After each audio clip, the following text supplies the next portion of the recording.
Hello everyone, আশা করি সবাই ভালো আছেন, সুস্থ আছেন। আপনারা অনেকেই গোলাপের ভিডিও দেখতে চেয়েছিলেন একদম শুরু থেকে শেষ পর্যন্ত। আপনাদের উদ্দেশ্যেই আজকের এই ভিডিওটা। তো আপনারা দেখছেন যে প্রথমেই আমি এই ডিজাইনের ব্যাকগ্রাউন্ডের কালারগুলো এবং পাতা এগুলো আমরা কিন্তু করে নিব। হ্যাঁ, তো প্রথমে একটু ভিজিয়ে নিয়েছি দূরের জায়গাগুলোতে যাতে ব্লেন্ডিং হয়ে যায় সুন্দর ওয়াশটা। তারপরে যেখানে যে কালারগুলো রাখতে চাই মূলত সেখানে সেই কালারগুলো দিয়ে প্রথম ওয়াশের কাজটা করছি। তো এখানে সাধারণত আমি ওয়াটার কালার ব্রাশ ব্যবহার করছি নর্মালি সবসময় যেটা দেখছেন আপনারা। আর কাপড়টা কিন্তু ভয়েল কাপড়। ভয়েল কাপড়ে রঙের মিক্সারটা আপনারা মোটামুটি জানেন, এর আগেও আমি বলেছি। ভয়েল কাপড়ের মধ্যে বা ভয়েল, তো এটা বেক্সি ভয়েল। তো এই কাপড়টা যেহেতু পাতলা আছে, রং মানে একদম 100% কটন কাপড়, সেক্ষেত্রে কিন্তু রংটা বেশি ছড়ায় না। এখানে কিন্তু আমি 1 চামচ বাইন্ডার, 1 চামচ এনকে, সাথে 2 চামচ পানি, এই রেশিওতে কিন্তু আমি রংটা তৈরি করেছি। ঠিক আছে। তো কোথাও কোথাও যদিও আরও একটু বেশি পরিমাণ পানিও হয়তো আছে, কারণ যেহেতু এটা আমার তৈরি করাই রঙগুলো ছিল, সেই রঙগুলো দিয়েই মূলত কাজ করছি। তো এখানে দেখবেন যে যেখানে যে কালার আছে মোটামুটি সেখানে সেই কালার ভেজার মধ্যে প্রথম ওয়াশের কাজটা করে ফেলেছি। এরপরে শুকানোর পরে এবার আমরা ফুলের কাজ করছি। ফুলের কাজগুলো দেখছেন যে প্রত্যেকটা ফুলের পাপড়ি কিন্তু ড্রয়িং করা আছে। ড্রয়িং করে নিলে, একদম ডিটেলস ড্রয়িং করে নিলে কাজ করতে গেলে সুবিধা হয়। ড্রয়িংটা করে না নিলে এই ধরনের অসংখ্য পাপড়িওয়ালা ফুল বা বেশি ডাইমেনশন যে ফুলগুলোতে আছে সেগুলো করতে গিয়ে কিন্তু বেশ ঝামেলা হবে। তো এখানে আমি কিন্তু দেখেন যে একদম হালকা জায়গাগুলোতে একটু বাইন্ডার এনকের মিশ্রণ মিশিয়ে তারপরে যেখানে যে কালার আছে, হ্যাঁ, তারপরে কালার বুঝে যেখানে যে কালার আছে সেখানে সেই কালারটাই কিন্তু অ্যাপ্লাই করছি। তো এই কালারটা যখন শুকিয়ে যাবে দেন আমরা আবার সেকেন্ড ওয়াশের কালার চাপাবো। এটা মূলত ওয়াটার কালারের সিস্টেমেই এরকম। ঠিক আছে, আমি সাধারণত এই নিয়মে কাজ করছি না। আমি নর্মালি হচ্ছে ড্রয়িং করে এক ওয়াশেই ডিটেলিং করে ফেলি বা ডিটেলিং করে কাজ করি রঙগুলো তৈরি করে নিয়ে ভরাট সিস্টেমে। বাট এখানে এটা একটু ভিন্ন টেকনিকে করতে গিয়েছি, দেখি কেমন হয়। এটা একটু নতুনদের ক্ষেত্রে, একটু কারো কারো ক্ষেত্রে একটু কঠিন মনে হতে পারে, যেহেতু পুরো ভেজার মধ্যে পুরো কালার ব্লেন্ডিং হয়ে যাচ্ছে। কালারের ধারণা যাদের ভালো, রং তৈরি করতে পারেন, দীর্ঘদিন ওয়াটার কালার করেন, আপনারা এই টেকনিকে কাজটা করতে পারবেন। তাদের কাছে, আপনাদের কাছে এটা সহজ মনে হবে এবং দ্রুত কাজ শেষ করতে পারবেন। হ্যাঁ, কিন্তু নতুনদের ক্ষেত্রে আমরা সাধারণত বলি আপনারা প্রত্যেকটা পাপড়ির ডিটেলিংটা বুঝে নেওয়া দরকার। আপনার স্কেচের মাধ্যমে শেডিং বোঝা দরকার। তারপর ওয়াটার কালারের শেডিং না বুঝতে পারলে আপনি কাপড়ের উপরে গিয়ে দেখা যায় একটু আপনার রংটাকে ব্যালেন্স করা বা রংটাকে কন্ট্রোল করাটা বেশ কঠিন হয়ে যায়।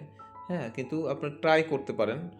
এই যে টেকনিকটা আমি দেখাচ্ছি এই টেকনিকে আপনারা ট্রাই করেন। আশা করি যারা ওয়াটার কালারটা মোটামুটি বুঝতে পারছেন আপনাদের কাছে এটা কোনো কঠিন কিছু মনে হবে না। এখানে একটাই সমস্যা যে প্রথম ওয়াশেই সব কাজ কমপ্লিট করা যায় না, 2টা কিংবা 3টা ওয়াশে দেওয়ার প্রয়োজন হতে পারে। কারণ প্রথম ওয়াশ দেওয়ার পরে দেখেন রঙটা শুকিয়েছে, শুকানোর পরে এটার উপরে আবার যেখানে যেখানে যে কালার আছে গাঢ় জায়গায় গাঢ় কালার দিয়ে আমরা একটু ডার্কের জায়গায় রঙটা দিয়ে তারপর আস্তে আস্তে করে পাপড়িগুলোকে পাপড়ির আলো ছায়া বুঝে হালকা কালারগুলো দিয়ে মোটামুটি আমরা সেকেন্ড ওয়াশেও কিন্তু কাজটা কমপ্লিট করছি। প্রত্যেকটা পাপড়ি ইন্ডিভিজুয়ালি কিন্তু এখন আবার ডিটেল করা হচ্ছে। এরপরে এটা যখন শুকাবে এই তারপরেও কিন্তু আবার কোথাও কোথাও আবার ডিটেলিং করা প্রয়োজন হতে পারে। এই দেখেন কিছু কিছু জায়গায় আমরা আবার ডিটেলিং করছি। তো এইভাবে কয়েকটা সেটিংয়ের মাধ্যমে আপনার মোটামুটি এই ধরনের যদি প্রথমে ভিজিয়ে নেন বা প্রথম ওয়াশে সব জায়গায় কালারটা দিয়ে নেন তাহলে এরকম কিন্তু 2টা বা 3টা ওয়াশে আপনাকে কাজটা কমপ্লিট করতে হবে। ফুলের কাজ শেষে আমি এবার পাতার কাজ করছি এবং পাতা এবং ব্যাকগ্রাউন্ডের যে কাজগুলো আছে, ব্যাকগ্রাউন্ডগুলো একটা দেখেন যে আবসা একটা ব্যাপার আছে, পুরো ক্লিয়ার কিছু না। হ্যাঁ, এখন এখানে যখন আপনি আবার সেকেন্ড বারে রং চাপাবেন, দ্বিতীয়বার যে রংগুলো চাপাচ্ছেন, যেখানে যে কালারগুলো দরকার, যেখানে যে পাতাগুলো দরকার, সেগুলো এখন প্রমিনেন্ট করার জন্য আবার রংগুলো চাপাতে হবে। রং চাপানোর ক্ষেত্রে যে বিষয়টা খেয়াল রাখতে হয় যে ফুলের নিচের দিকে আমরা সাধারণত একটু গাঢ় কালার ব্যবহার করি এবং ফুলের উপরের দিকে এবং কালার পার্সপেক্টিভ বোঝানোর জন্য আমরা কিছুটা হালকা কালারের পাতা ব্যবহার করছি। এখানে কিন্তু কিছু লাইট পাতা ব্যবহার করছি।